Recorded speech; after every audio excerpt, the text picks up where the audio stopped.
wash my soul in the ocean, in the tears of God, I let it go.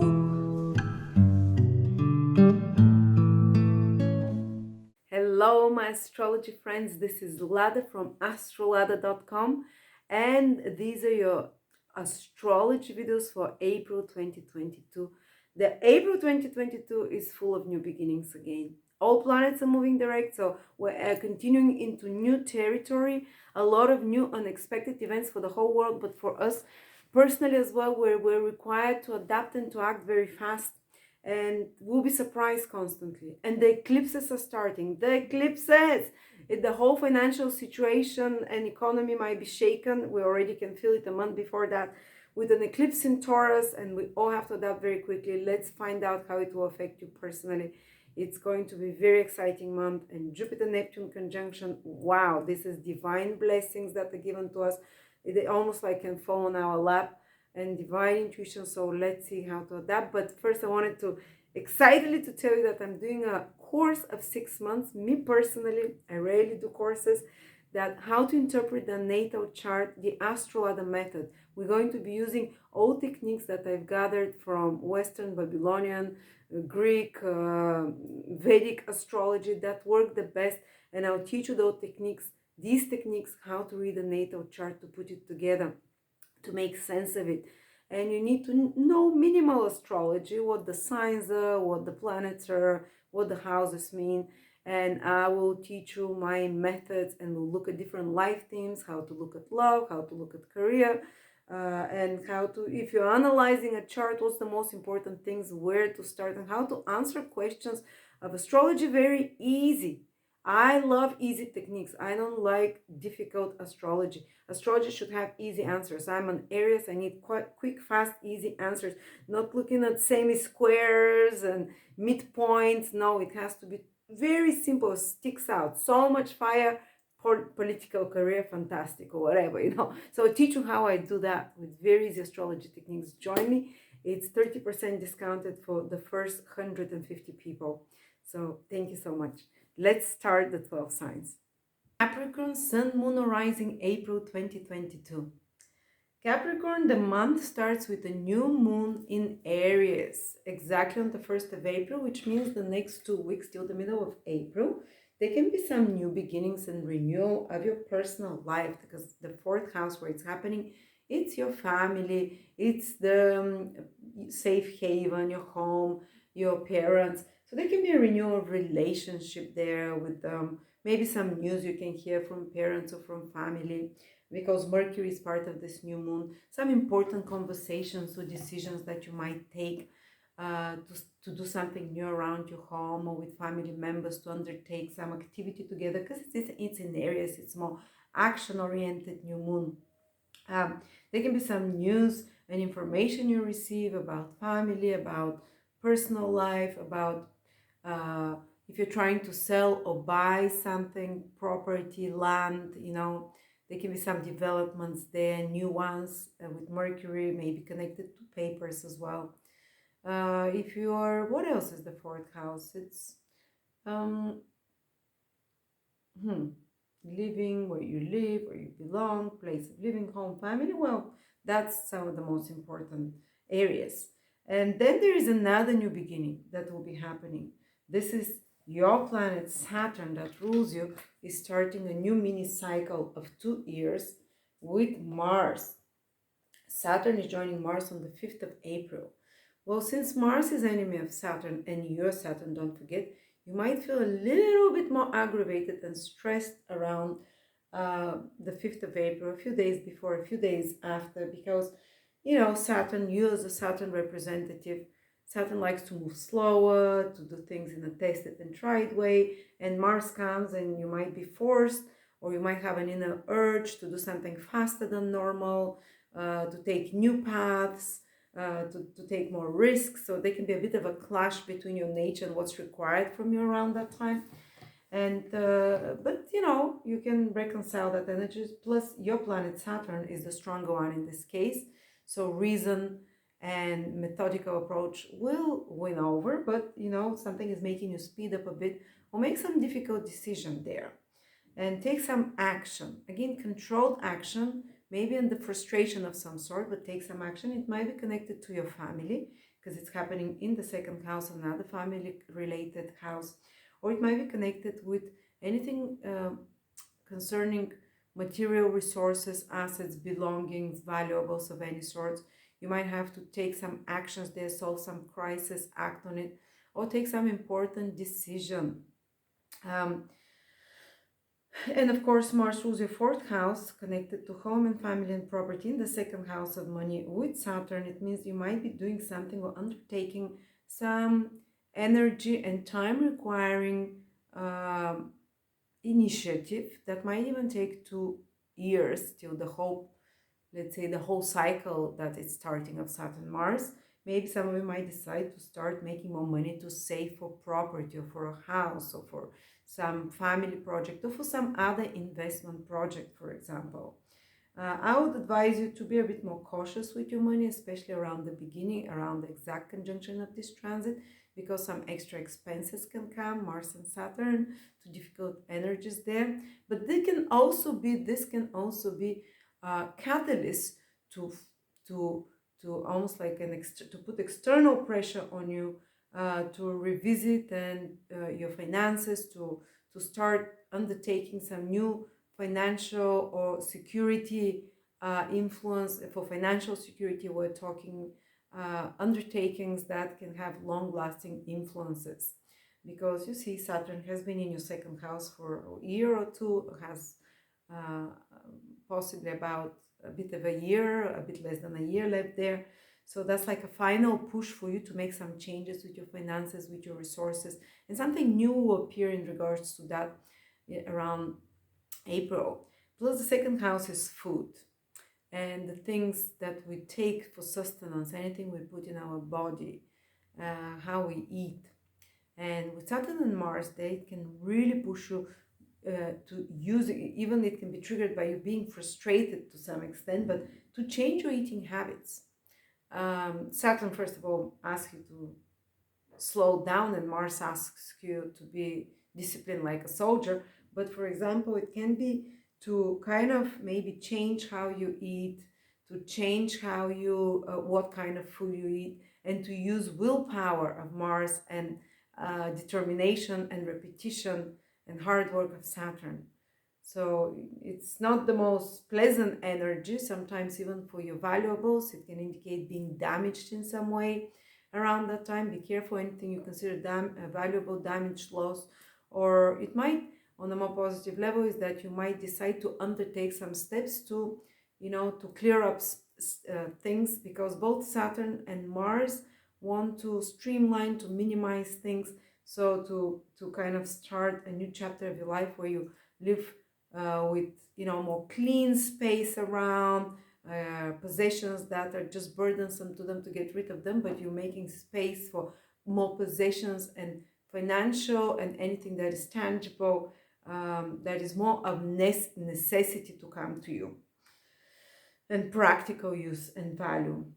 And then on the deepest level, this is the second house, is also teeth and the mouth. So some of you might have to do some work with teeth and mouth. So just to be aware about that, mentioning it in case you're interested to know. And another thing is that the second house is your values. So what you consider beautiful, attractive. Saturn and Mars, they can make those tastes more austere for you. It's like to remove, okay, you're naturally austere sign, but it can push you to remove certain indulgences, not only from food, but from possessions, clothes, and anything in what you consider, pleasant, enjoyable of the five senses, to be more kind of to need less, let's say, and to start on such a path. Okay, then we have another new beginnings. This is the Jupiter Neptune conjunction, which happens. It's a cycle that has a 12-year influence. It's starting in April. So the seeds will be planted for something that might have 12 years influence in your life. You might not see it immediately, but something is being planted there, maybe on the psychic level, maybe as a desire, as a feeling, or as an actual event, and it's connected to the third house. I don't have my Jupiter Can't find it. It's hidden, it's invisible yet, so my Jupiter has disappeared as well. But it's becoming visible at the same time. It's joining Neptune around the 12th of April. So something new definitely is going to be born. Jupiter becoming visible. It's some new material manifestation of Jupiter is going to be born. And of course, Jupiter has positive connotations. Let's hope so. That Neptune is not going to fuck up being there. But it's going to be the birth of some new idea because it's in your third house. The new, maybe the new, because Jupiter can, like, it's like the birth of something that you really, that will bring you a lot of joy, and it's in your third house, connected to skills, to information, to learning something new. And it's something new that is more of a technical nature, that is more not so theoretical, but it can be starting a new course that can appear as an opportunity for you, that can bring you lifelong, or at least for many years ahead, some skill that you're gonna learn, or that you think about learning around April, as an idea that can give you after that, because Jupiter is a planet of abundance, and Jupiter is a planet of opportunity that it will bring and growth. So it can bring such kind of opportunity or more abundance or more wealth for you in the long term. And because Neptune is part of the process, it can also indicate something more of a fine art nature, learning something like that, or something that you really love, because the high vibration of Neptune is divine love, something that's like a divine blessing and grace that appears for you to learn as a skill, or even a new person appearing, because that's one of the social houses, like a friend, acquaintance, teammate, or whatever, someone in your immediate environment that can bring some knowledge to you, that can expand the horizons for you, that can bring a feeling of more love and unity and compassion. And they can be a healing as well, because Jupiter and Neptune have very healing influence of relationships with siblings, of trauma caused by siblings or friends, or childhood trauma from school that can be healed, or some trauma about if you were not hurt as a child.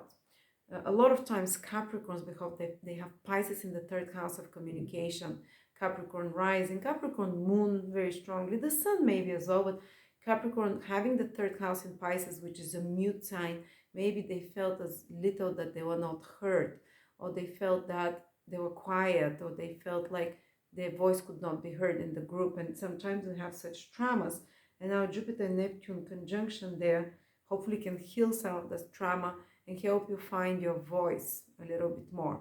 And you start on a path of finding your voice and exploring your voice to be heard in the group or by others. Sometimes it can be even a literal thing where you're learning something with, like, speaking or talking or writing, or starting some project about writing, because Jupiter and Neptune are very inspirational. For some of you, it can be fantastic opportunity, some inspiration to write something, inspiration to, and Jupiter rules your 12th house, almost like downloading some imaginative work that you come about writing or speaking that can uplift others, or that can create a sense of love and joy and a sense of knowledge in others. Of course, the third house, and it's very liberating, because Jupiter and Neptune have the influence of freedom, of removing boundaries. So some new skill or some new project that you undertake can lead you to more freedom and sense of emotional healing, and sense of emotional cohesiveness and emotional belonging somehow. Um, so especially if you start a project with a small group of people, or it might be a project with marketing, with advertising, with websites, with social media, or you might join some small groups of people that are like-minded, connected to some art or spirituality, or discussing more philanthropic topic, or even to do something with a small group of people that is either artistic, healing nature, or nature of charitability and philanthropic nature. Okay, the third house is also the house of relative siblings. I said there might be some healing there, or some new beginnings, some travels Okay, short travels by water maybe can happen. Neptune, Jupiter, or in a foreign country, but it's a short travel. I mean, it's not like longer than a month, that can renew your soul in some way. Or even a short trip, you go to the next town, or you go to a state close by, or something like that. And in nature, especially, or near water, it has very reviving influence, or you can meet some new people, as I said, that have more soul group quality to them, or new kind of Neptune, Jupiter. Also, if you're in writing or speaking, you can write something very inspirational that touches the souls of others, and maybe you can bring out some project to, for example, like announce it. Third house is announcements. Uh, Start doing sales there, and because Neptune and Jupiter can indicate removing barriers to it reaching the audience, or even going a bit viral when there are no barriers there. Um, Neptune and Jupiter can remove barriers towards, um, I can't think, there are too many things in the third house. Okay, maybe I have not mentioned everything, but that's approximately approximately what, yeah, can happen. Then there is another powerful new beginning, that's an eclipse. This eclipse is going to be happening in your fifth house, which is kind of supported by aspect to Capricorn, but it has an influence for 1 year. So it's happening on the 30th of April. Eclipse season is starting. Eclipse in your fifth house with the North Node and Rahu. Very new energy. Both Rahu and North Node have the energy of newness, of something very unique, even a bit unexpected. And that's your love life, the fifth house. For some of you, within a year, there can be a new love. If you're single, even if you're not single sometimes, a feeling of becoming and falling in love romantically for some of you, and it can be with someone very new, different, not coming back to someone old, and something kind of very a bit fated because it's caused by an eclipse that can kind of excite you, exhilarate you, rise the kundalini there, but also feel a bit chaotic because it's Uranus Rahu caused too excitable.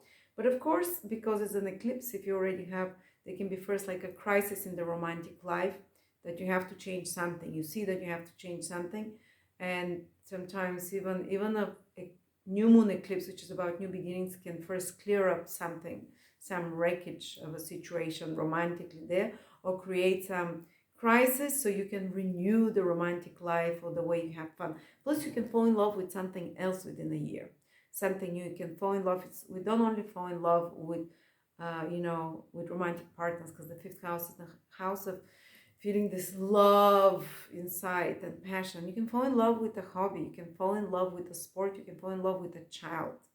That's why also the house of children. You can fall in love with literature. It's the house of literature, of creating something. These are usually the things that you can truly fall in love with.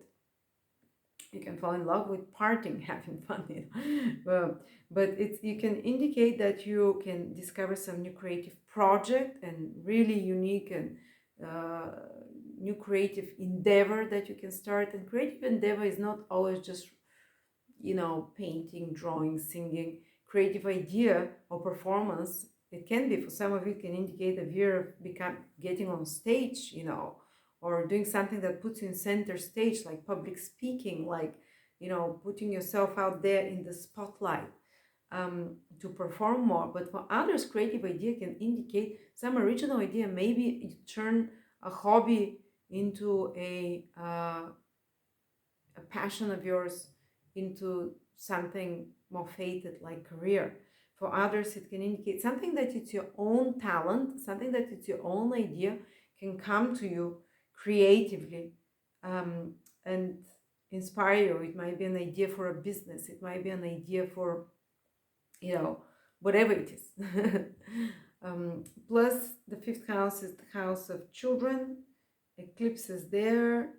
Well, sometimes can indicate some big change in the life of your child, usually firstborn, but one of the children at least, or some big change happening with such matters.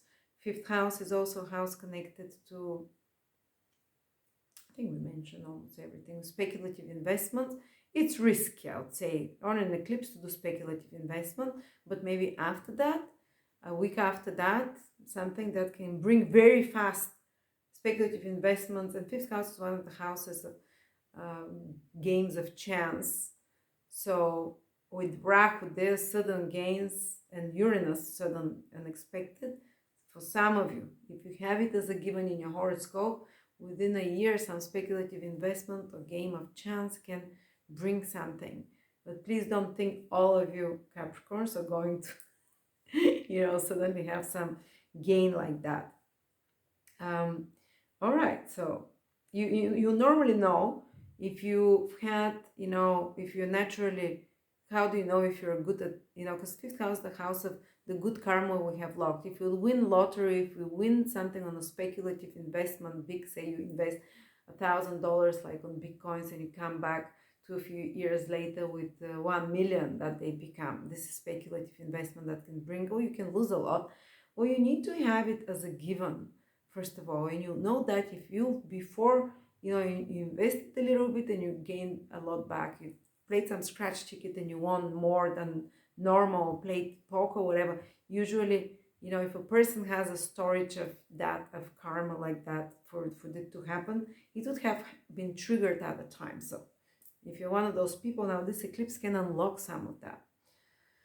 All right, so there you go, Capricorns. Thank you so much, and you can use the Jupiter Neptune conjunction, starting the love of learning something new in your third house of learning skills, by that will have maybe something spiritual in nature, that by joining me on my class that is starting 6 weeks in May about learning the practical astrology, how to interpret natal chart, and I'll teach you my methods. And you need to know just the beginning stages of astrology, the planets, the signs, the aspects, but I'll teach you how to basically all my techniques. So hope to see you there, and I hope you make the best of April, which is very happening month. Thank you.